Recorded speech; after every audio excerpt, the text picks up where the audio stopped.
Hello students, how are you? Welcome back again.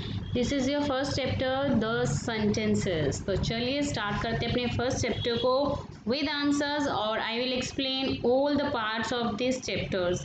मैं आपको बताऊंगी टेंस के बारे में भी और जरा बिल्कुल आपको जरा थोड़ा ध्यान से सुनना पड़ेगा. तो यहाँ पे वो दिया हुआ है first A part, read these sentences, write whether they are assertive, interrogative, exclamatory or imperative. So first has been done for you. तो चलिए फर्स्ट है आपका belongs to the assertive. These all are the types of the sentences. Second belongs to the imperative. No, interrogative, because here we are asking the question and also given here the question symbol at the end and helping verb in a first place. जैसे कि आपको दिख रहा है helping verb first position पे है और last में क्वेश्चन मार्क अप्लाई किया हुआ है. तो इसकी हेल्प से भी आप पहचान सकते हैं इंटेरोगेटिव क्वेश्चन जिसमें हमसे क्वेश्चन पूछे जाते हैं. Third is imperative sentences. Imperative sentences से बिलोंग करता है आपका. फोर्थ जो है एक्सक्लेमेटरी. एक्सक्लेमेटरी सडन सोरो एक्सप्रेशन होते हैं और एक्सक्लेमेटरी का साइन एट द लास्ट में जो गिवन है उसकी हेल्प से भी आप फाइंड आउट कर सकते हैं. Fifth is assertive sentences. Assertive sentences क्या होते हैं? ऐसे स्टेटमेंट जो प्रोवाइड्स करते हैं हमें, जो किसी चीज़ की इंफॉर्मेशन देते हैं, जो किसी चीज़ के फैक्ट के बारे में बताते हैं और जो फुल स्टॉप से जो है एंड होते हैं. Clear? Now come to the next point here. Yes, definition is given here. So what you mean by the sentence? Sentence से आपका क्या मतलब है? A sentence is a group of words arranged to make complete sense. It is very important. ऐसा sentence जिसमें group of words हों, बहुत सारे जो है वर्ड्स हों और इस तरह से अरेंज किए हुए हों कि जिससे पूरी कंप्लीट मीनिंग निकलता हो, कंप्लीट सेंस निकलता हो. ठीक है, उसे हम जो है सेंटेंस कहते हैं हिंदी में, जिसको हम वाक्य कहते हैं. Correct? Now come to the types of sentences here. Look at the different types given in your book. First is assertive, which we have already discussed. Assertive called also the declarative sentences. This is the statement that provides some information or facts through statement. They end in a full stop. Clear? जैसे बता चुके हूँ full stop से and होता है और इसमें fact statement mention की हुई होती है और इंफॉर्मेशन कन्वे हो. इस तरह से आपका सेंटेंस जो है इस सेंटेंस से बिलोंग करते हैं. ठीक है, आपके इस टाइप के असर्टिव सेंटेंस. इंटेरोगेटिव, जैसे कि बताया मैंने, जब हम क्वेश्चन पुट आउट करते हैं और लास्ट में क्वेश्चन मार्क गिवन होता है, कई बार ये व्हाट, व्हाई, हाउ इससे भी बिलोंग करते हैं. फर्स्ट प्लेस आपकी वर्ड से, हाउ से बिलोंग करती है. ठीक है, और हेल्पिंग वर्ब भी यूज़ कर सकते हैं हम फर्स्ट प्लेस पे. एक्सक्लेमेटरी सेंटेंस क्या होता है? Exclamatory sentence sudden strong emotions, feeling और एक्सप्रेशंस होते हैं आपके इसमें एक्सक्लेमेटरी सेंटेंस में. और एक लास्ट में सिंबल आपका जो दिया हुआ है वॉज के बाद, एग्जाम्पल में गिवन है such beautiful view it was. तो आपका जो लास्ट में सिंबल गिवन है वो एक्सक्लेमेटरी का सिंबल है जिसकी हेल्प से आप जो है फाइंड आउट कर सकते हैं. Correct? Next is imperative sentences. Imperative sentence क्या होते हैं? आइदर गिव कमांड्स और मेक रिक्वेस्ट. जब आप किसी को कमांड देते हैं या किसी से रिक्वेस्ट करते हैं वो आपके इम्पेरेटिव सेंटेंस में आते हैं. जैसे गिवन इंस्ट्रक्शंस, किसी के बारे में आप इंस्ट्रक्शंस दे रही हैं या वार्निंग कर रहे हो, किसी को किसी चीज़ के लिए वार्न कर रहे हो या किसी को एडवाइस दे रही हो. ठीक है, और या रिक्वेस्ट. ये 5 चीज़ ध्यान रखना इसके अंदर आती है: कमांड, रिक्वेस्ट, ऑर्डर, वार्निंग और इंस्ट्रक्शंस. और ये जो है imperative sentence belongs to the also, जहाँ पे आपका फुल स्टॉप लास्ट में एंड में फुल स्टॉप लगा हुआ था, क्योंकि एक्सक्लेमेटरी में आपका सिंबल लास्ट में क्या दिया हुआ है, इंटेरोगेटिव में भी क्वेश्चन मार्क दिया हुआ है, लेकिन इम्पेरेटिव सेंटेंस जो है वो फुल स्टॉप से एंड होते हैं. क्लियर? जैसे डोंट वेस्ट फूड. ठीक है, तो ये जो है don't waste food, here you are giving the instructions clear, please give me a glass of water, यहाँ पे आप रिक्वेस्ट कर रहे हैं किसी से। Clear, we already know that every sentence has two part, हम सबको पता है कि सेंटेंस के दो पार्ट होते हैं। सेंटेंस दो पार्ट से मिलकर बनता है, सब्जेक्ट और प्रेडिकेट से। क्लियर, चलिए आगे बढ़ते हैं। एग्जाम्पल गिवन है यहाँ पे, mother asked me to beat eggs with sugar, तो यहाँ पे mother asked to beat eggs with sugar, mother आपकी क्या है, सब्जेक्ट है, और बाकी जो अदर पार्ट है वो बिलोंग्स टू दी प्रेडिकेट, जैसे asked me to beat eggs with sugar. अब सब्जेक्ट में क्या आता है, सब्जेक्ट आपका बिलोंग्स करता है किसी भी नाम से, कोई नाउन आपका दिया हुआ हो या कोई प्रोनाउन दिया हुआ हो तो वो आपका सब्जेक्ट से बिलोंग करता है, और बाकी जो लेफ्ट पार्ट पड़ता है बचता है वो आपका आ जाता है प्रेडिकेट में। अगर मैं कहूँ subject, the part of the sentence that tell us who और what the sentence is about is called subject. अगर सेंटेंस में कि हमें ये बताया जाए कि कौन सेंटेंस बोल रहा है या जो है किसके बारे में सेंटेंस को बोला जा रहा है, तो वो आपका सब्जेक्ट के अंदर आ जाता है।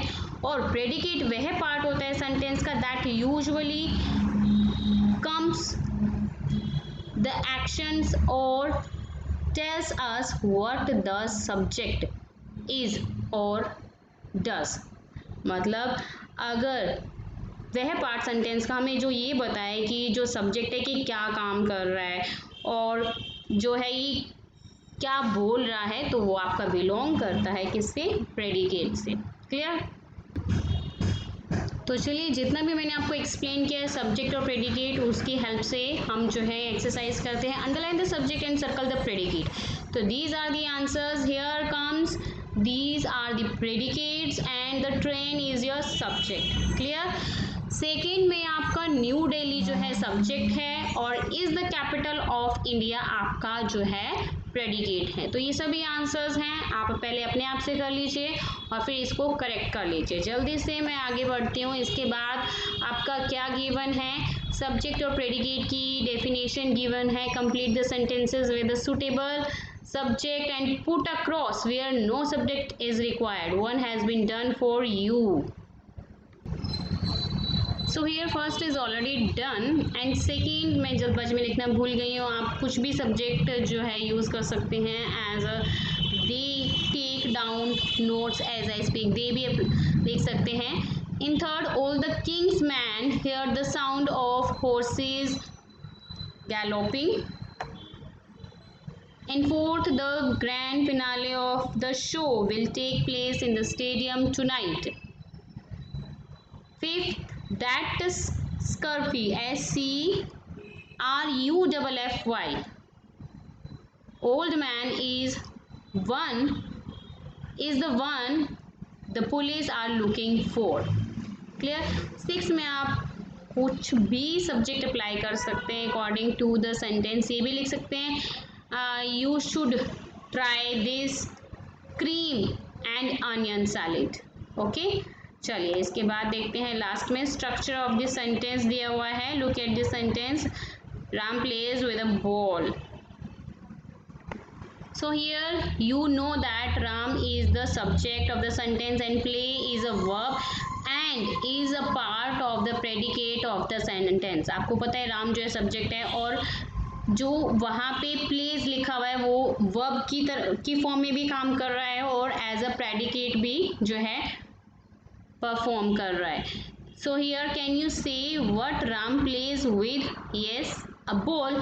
So here ball is the object, ball जो है आपका ऑब्जेक्ट के रूप में that receives the action plays being done by Ram.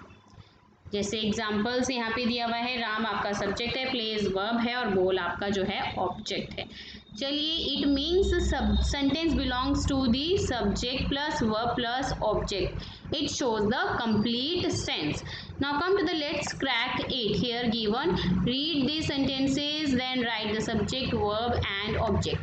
तो ये सभी जो सेंटेंस गिवन है आपको कहाँ पे लिखने हैं, सब्जेक्ट के कॉलम में लिखने हैं, वर्ब के कॉलम में वर्ब लिखना है और ऑब्जेक्ट के कॉलम में आपको ऑब्जेक्ट लिखना है फ्रॉम द गिवन सेंटेंसेस। ठीक है, सेंटेंसेस में जो भी है आपको माई मदर, लवनीत, श्यामलाज ब्रदर, दे और आई आपका सब्जेक्ट में आ जाएगा।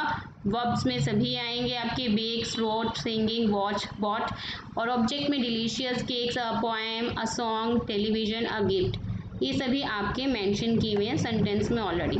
Now transformation of sentences. Observe these pairs of sentences. That bag is mine. Is that bag mine? Shweta was ill last night. Was Shweta ill last night?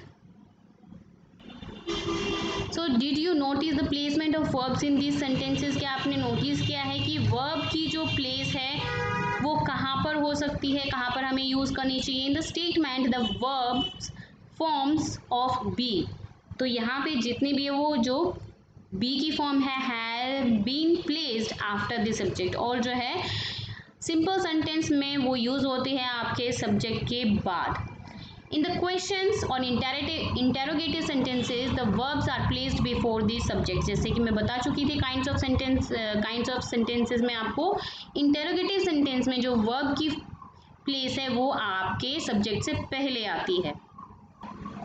Now look at these pairs of sentences. Shivam has arrived. Has Shivam arrived? The girls are dancing. Are the girls dancing? In these sentences we have a helping verb. यहाँ पे हमारे helping verb है, क्या है helping verb? Has और are. And the main verb, और main verb भी है यहाँ पे आपके arrived, dancing. While changing such statement, जब हम इनको change करते हैं, जैसे कि आपने देखा interrogative में change किया हमने to question, the subject is placed between the helping verb and the main verb. तो जो आपका सब्जेक्ट है वो कहाँ पर आ जाता है? बिटवीन द हेल्पिंग वर्ब के बीच में आ जाता है, एंड द मेन वर्ब, और मेन वर्ब के बीच में आ जाता है। Clear? Helping verb. Second, read these pairs of sentences to see how statement in the simple present tense are changed into the questions. ये आपको जो है मैंने बताया था किस तरह से जो है इंटेरोगेटिव क्वेश्चंस बनाते हैं, जो है हेल्पिंग वर्ब फर्स्ट प्लेस पे आ जाते हैं, सिंपल टेंस कैसे चेंज हो जाते हैं क्वेश्चन फॉर्म में, जो हेल्पिंग वर्ब है फर्स्ट प्लेस पे आ जाते हैं, देन उसके बाद सब्जेक्ट आता है, देन उसके बाद आपका ऑब्जेक्ट आता है। और अगर हम सिंपल स्टेटमेंट की बात करें तो आपका सबसे पहले सब्जेक्ट, फिर हेल्पिंग वर्ब, देन उसके बाद वर्ब और object. Clear? Now come to the exercise given here. Downside, take the correct interrogative sentence for this statement. चलिए, Dhoni is John's brother. So is Dhoni John's brother? So B will be the correct answer here, because in your simple statement is your helping verb. So helping verb, when you are changing interrogative sentences, you have to need here helping verb in the first place. ठीक है, आप जब interrogative sentence बना रहे हो तो सबसे पहले आपको जो है हेल्पिंग वर्ब अपने सिंपल सेंटेंस में से चूज करके उसको फर्स्ट प्लेस पे लिखना है। जैसे धोनी इज आपका हेल्पिंग वर्ब है तो इज आपका फर्स्ट प्लेस पे आएगा, देन उसके बाद सब्जेक्ट आपका धोनी है, जॉन्स ब्रदर आपका लास्ट में आएगा। Is it clear?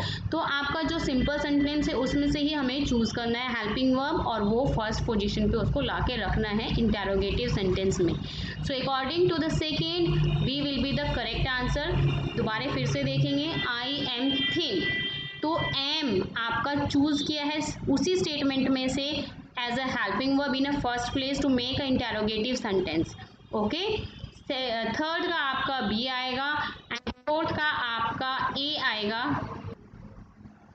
फोर्थ का आपका ए है और फिफ्थ का आपका ए आंसर आएगा। चलिए अपने नेक्स्ट क्वेश्चन में मैं आपको बताऊंगी क्वेश्चन टैग के बारे में विद आंसर। सेकंड पार्ट आपको इसका ज़रूर देखना है विद आंसर और समझना भी है। सो प्लीज़ लाइक कीजिए, इतनी मेहनत करिए आपके लिए, आपको समझाने के लिए, आपको आंसर मेंशन किए हैं, तो लाइक कीजिए, शेयर कीजिए और सब्सक्राइब भी कीजिए। Thank you for watching this. Bye bye to all. मिलते हैं नेक्स्ट वीडियो में इसके सेकेंड पार्ट में।